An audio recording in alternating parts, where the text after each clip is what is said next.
Morning বন্ধুরা, তোমাদের সবাইকে কেমন আছো তোমরা সবাই জানিও। আমি খুব ভালো রয়েছি। আর সকাল সকাল উঠে থালা বাসন নিয়ে কলপারে যাচ্ছি।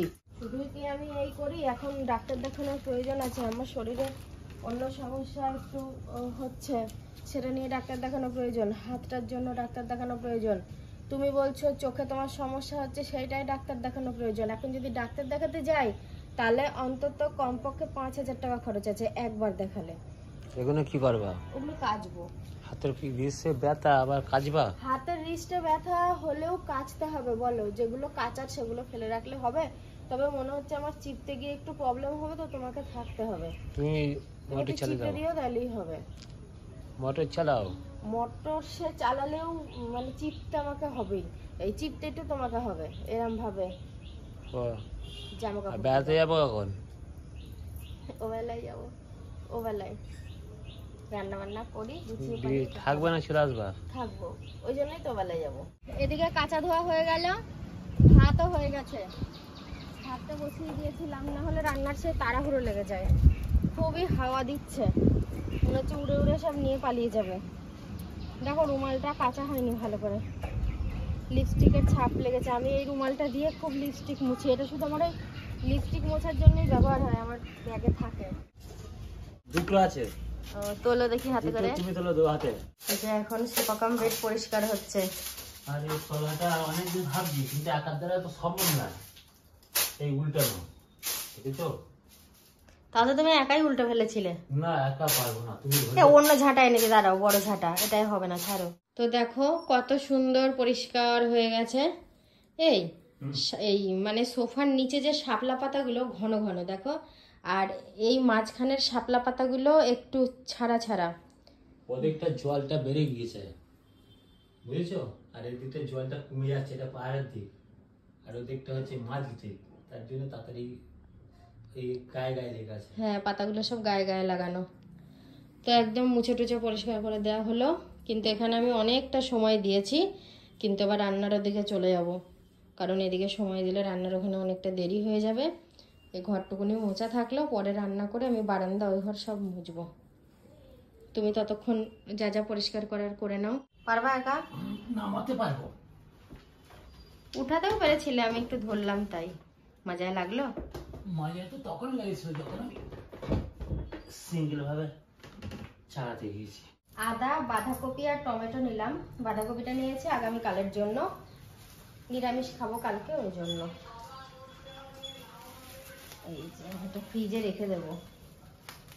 টমেটোটা, একটা টমেটো আজকে ওই কিসের ওলের তরকারিতে দেবো। ইস, ওলটার জন্য আমার কি শুধু চিংড়ি মাছের কথা মনে হচ্ছে, জানো? চিংড়ি মাছ তো পেলাম না। নেই গো, এটা তো আমাদের সেরকম বড় বাজার নয়। আমি সেটাই বলছিলাম মাকে, ওল দিয়ে আলু দিয়ে চিংড়ি মাছের তরকারি হতো, আর ওই মা চাল কুমড়োর শাক কুটেছে, ওটা বানাতাম, তাহলেই হয়ে যেত। এর আগের দিন পেঁপে আর মুসুরির ডাল দিয়ে চাল কুমড়োর শাক করেছি। ওই আমার ননদের আর মায়ের দুজনেরই খুব ভালো লেগেছে। কদিন ধরে বলছিল।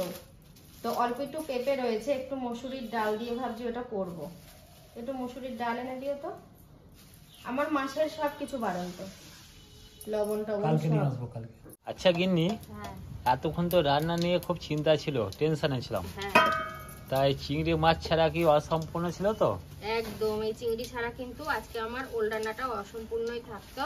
তো দেখো বন্ধুরা, চিংড়ি মাছ নিয়ে এসেছে, আর চিংড়ি মাছ আনতে গিয়ে ইলিশ মাছ দেখে এসছে। ওর চোখের পাতায় শুধু ইলিশ মাছই ঘুরছে, বারবার করে বলছে জানো এই বড় চওড়া পেটি হবে, চওড়া ইলিশ 800 টাকা কেজি বিক্রি করছে। মানে হাতে সেরকম একটা নেই করি, না হলে ও ছুটতো।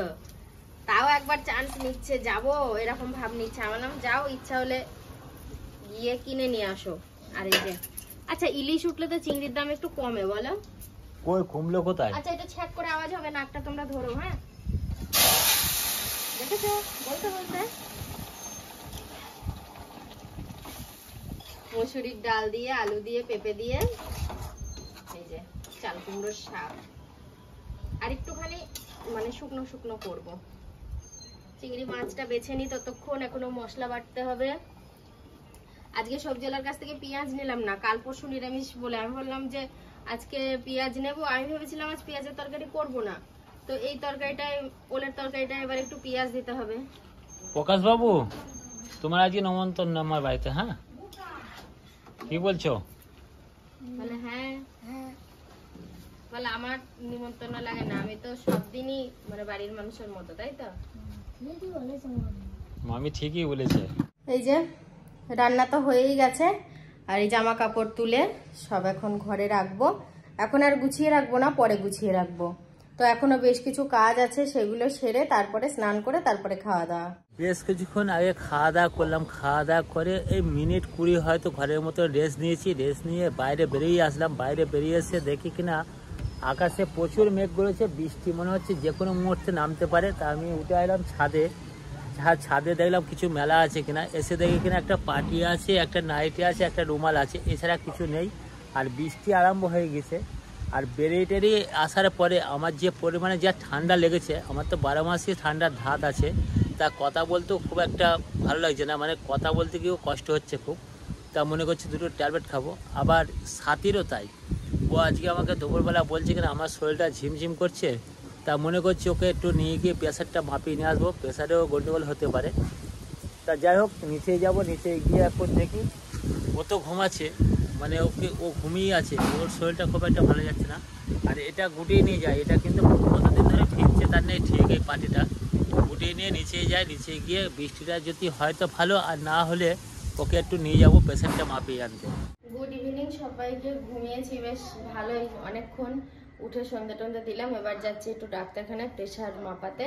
শরীরটা কেমন একটা লাগছে, থেকে থেকে গরম গরম লাগছে, দুর্বল দুর্বল লাগছে। আমার তো প্রেশার আপ ডাউন করে, আপ ডাউন না, আপ হয় না, ডাউনই হয়ে থাকে।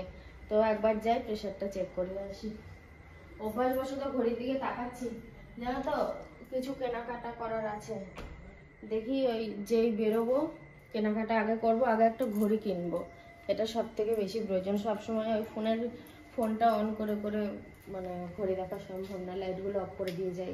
ডাক্তার দেখিয়ে চলে আসলাম। প্রেশারটা বেশ ভালোই কম আছে, ওই প্রেশার কমের জন্যই আমার একটু ভিতরটা দুর্বল লাগছে, বেশি নেই তাও রক্ষে। তো যাই হোক, ঘর দৌড়গুলো একটু দেখে পরিষ্কার করতে হবে। ওই দেখো সোফাটার হাল দেখো, জামা কাপড়গুলো শুকিয়েছে, ও যে ছাদের থেকে তুলে নিয়ে এসছে, তারপরে আর গোছ করা হয়নি। তো তার আগে আমি যেটা করব, মায়ের কাছে গিয়ে ভালো করে মাথায় একটু নারকেল তেল জল দিয়ে মাথাটা আঁচড়ে, কয়েকদিন ধরে মাথায় তেল দেওয়া হয়নি, সেই সুন্দরবন থেকে এসছি, মানে যার আগের দিন শ্যাম্পু করেছি তারপর থেকে আর মানে মাথায় তেল দেওয়া হয়নি। আর আরেকটা কথা যেটা আমি তোমাদেরকে জানাবো বলেছি, মাঝে 3 দিন সুন্দরবন গিয়েছিলাম, কিন্তু সেই ভিডিওগুলো দেরিতে আসবে। তার কারণ হচ্ছে, প্রথমেই বলি আজকে হচ্ছে এটা রানিং ভিডিও। আজকে কি বার গো? আজ শনিবার। আজ শনিবারের ভিডিওটা তোমরা রবিবারে দেখছো। আর মাঝে 3 দিন সুন্দরবনের ভিডিওটা একটু পিছিয়ে যাবে। তার কারণ হচ্ছে আমরা যেখানে গিয়েছিলাম সুন্দরবনে, তো ওখান থেকেই বলেছে 5 তারিখ থেকে ভিডিও দিতে।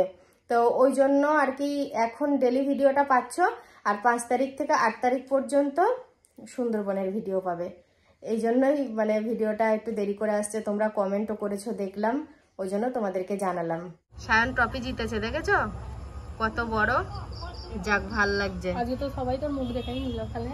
হ্যাঁ, আজকে ছবিতে মুখ দেখে নিল, অরিজিনালও দেখে নিক। ওর যে কি লজ্জা আর কি লজ্জা, বাবারে বাবা। ফুটবল খেলাতে খুব ভালো। হ্যাঁ, ও ভালো খেলে তো। আরে এটা কিসে ভালো, কমপ্লেন দিচ্ছে আজকে 6 বার ভাত খেয়েছে। এটা কথা শোনায় তো ভালো। পায়েস কতদূর হলো গো? পায়েস তুলে নাও, চিনি দেবো। ও, অল্প চিনি দাও, তারপরে বাবার জন্য একটু তুলে রাখছি, তারপরে পুরো চিনিটা দেয়া হবে। একটু হালকা মিষ্টি মিষ্টি তাহলে পাবে। আরে ঘরে কি হলো? পিঁপড়ে ধরলে কি করে? এ বাবা, এ কি কাণ্ড হলো গো। পায়েসটা দেখো দেখতে কতটা ভালো হয়েছে, আশা করি খেতেও ভালো হবে। এই যে আমি কিশমিশ আনতে না করেছিলাম, তুমি তবু এনেছো। আমি কাজু বেছে খাবো, কিশমিশ খাই না। এই দেখো হেভি ঘ্রাণ বেরোচ্ছে। এটাই যদি শীতের পায়েস হতো না, তাহলে কিন্তু ওই নলেন গুড় দিয়ে করা হতো, কালারটা দারুণ হতো, আবার মানে ঘ্রাণটাও খুব সুন্দর লাগতো। আর আমি এটা দেখেছি নলেন গুড়ের পায়েস, ওটা শীতকালেই ভালো লাগে, গরমে অতটা খেতে ইচ্ছা করে না। চিনির পায়েস করা হয়েছে আজকে। আর এই হচ্ছে লুচি, লুচি তো সুন্দর ভাজছিল, আমি বাবাকে খেতে দিয়ে দিয়েছি। ওই অল্প মিষ্টি পায়েস আর লুচি দিয়েছি 3 পিস, আর আমরা খাবো। এখানে ওর আর আমার লুচি রয়েছে, আর আমার আর ওর পায়েস রেখে আমি পায়েসটা দিয়ে দেব ওদেরকে। তো বন্ধুরা চলো আজকের মতো ভিডিওটা এই পায়েস নাড়তে নাড়তেই শেষ করে দিচ্ছি। পায়েসটা একটু ঠান্ডা হবে, আর এই পায়েস পিঠে এগুলো ঠান্ডা হলে খেতে বেশি স্বাদ হয়। তো যাই হোক বন্ধুরা, আজকের মতো গুড নাইট, দেখা হচ্ছে আবার পরের ভিডিওতে।